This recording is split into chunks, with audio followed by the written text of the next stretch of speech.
So let's talk about tonight's topic. The dollar is the world's reserve currency. As we already mentioned, the French Foreign Minister, Valéry Giscard d'Estaing, said that it was an exorbitant privilege for the United States to have the reserve currency. So just what does that mean, that the dollar is an exorbitant privilege? Well, at the time, it meant that we could print currency with the printing press, and they had to give us goods and services to get the pieces of paper, $100 bills, that was supposedly convertible into gold because we were on the Bretton Woods system after World War II. But during the 1960s, we started printing lots of dollars. We fought in the Vietnam War. We had the Johnson program on poverty alleviation. So we had huge printing presses going. And so those holding dollars around the world, their dollars were worth less. And the French actually sent warships into New York to start retrieving their gold from there's gold at Fort Knox, but there's a tremendous amount of gold at the New York Fed in the basement. And they wanted their gold. They wanted to start taking it. And that went on for a few years until Nixon took us off the gold standard.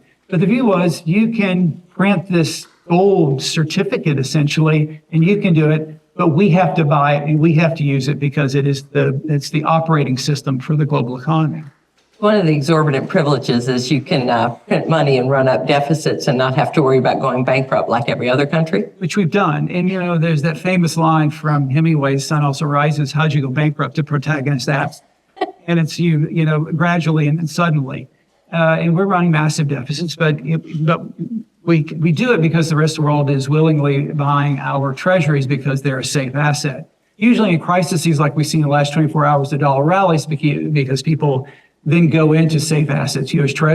Treasuries, which is considered the benchmark safe asset around the world.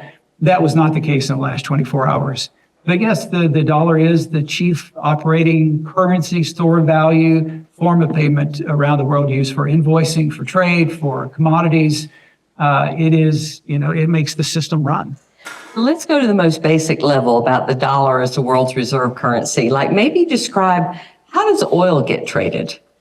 Well, it's all invoiced. 80% of commodities globally. It's, cotton and coffee and, a whole host of copper is traded mostly in dollars. So 80% of commodities globally, dollar is 100%.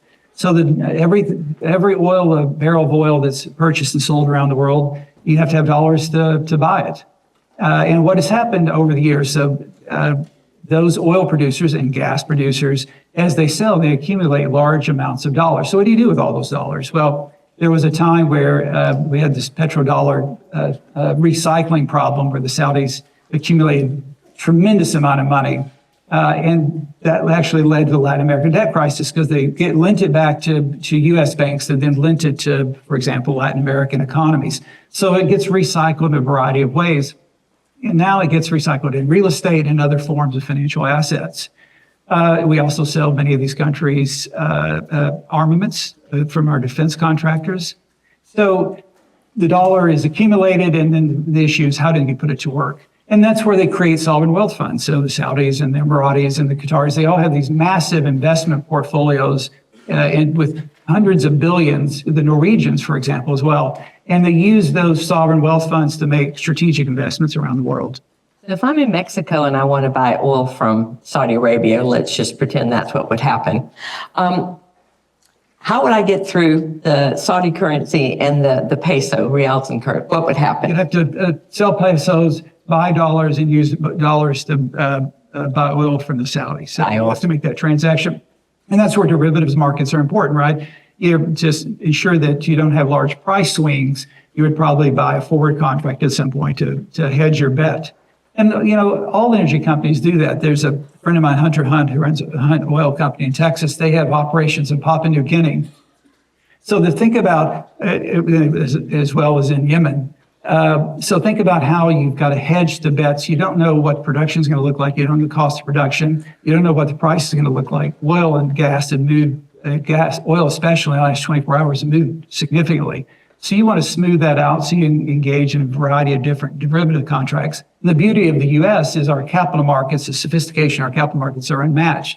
So you can buy engineer just about any kind of derivative product that you want to hedge against downside price moves. So 80% of all commodity trade in the world is conducted in dollars, and we get that word petrodollars because that's how oil is denominated in dollars. And because it's dollars that are used, it gives the U.S. a lot of maneuvering room on running deficits, right? So those are all fine. I mean, being able to have flexibility on this is good, but are there downsides? Are there people who say that being the reserve currency has drawbacks?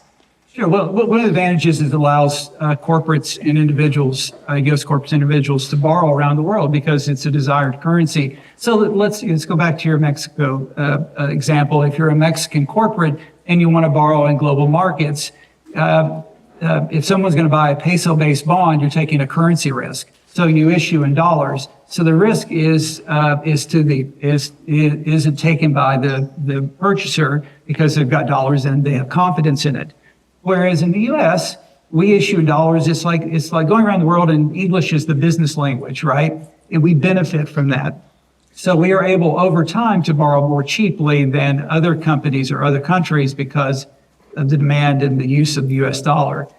The downside is to provide liquidity to the rest of the world because it's based on dollars. You tend to run a trade deficit, and you tend to have an overvalued currency.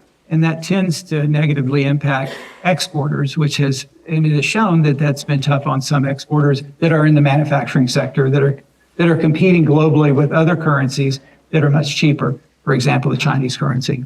So being the reserve currency keeps the value of the dollar high, makes our exports more expensive. We have to run a deficit to provide liquidity to the rest of the world. So where do you come down net? Is it more of a privilege or more of a burden? You'd be foolish to walk away from it. It is given, it's not only just the advantages, the funding advantages, the issue of stability.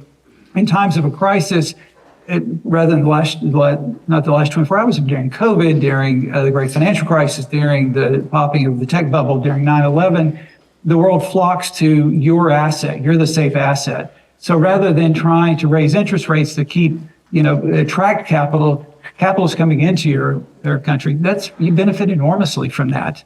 And so I think we do benefit. There is no doubt that it has sectorial impact, and it had an impact on manufacturing, which is a product of the conversation we're having in Washington right now. So I think on that, it's incredibly positive. We'd be foolish to walk away from it. And it's part of the symbolism of the U.S. economy. It's a part of soft power. And as you said, it has the capacity on sanctions. It gives the U.S. government a little long arm to pursue policies by sanctioning or tariffing other countries or non-state actors. So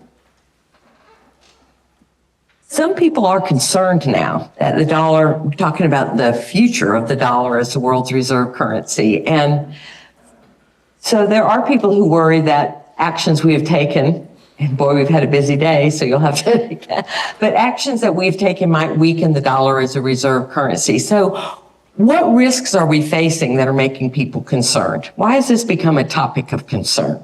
Sure, a great question. Well, there's nothing written that says it has to remain so, right? It's based on belief in the system, the size and dynamic nature of the U.S. economy, the institutions behind it, the rule of law, the belief in the central bank, the Federal Reserve that will pursue appropriate policies, fiscal policy. All these things go into the equation of making the choice that indeed this is the reserve currency. I want to hold it. But it doesn't have to be. And we've seen over the last 500 years that Florentines and the Venetians and the Dutch and the Spanish and the British pound sterling played that role.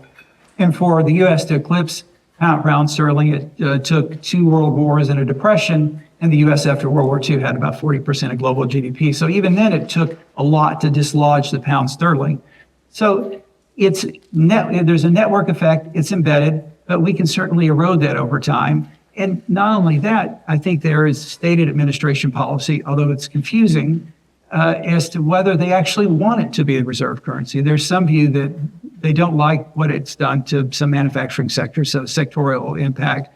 And in fact, maybe we should withdraw or diminish the role of the dollar. Personally, I think that would be foolish.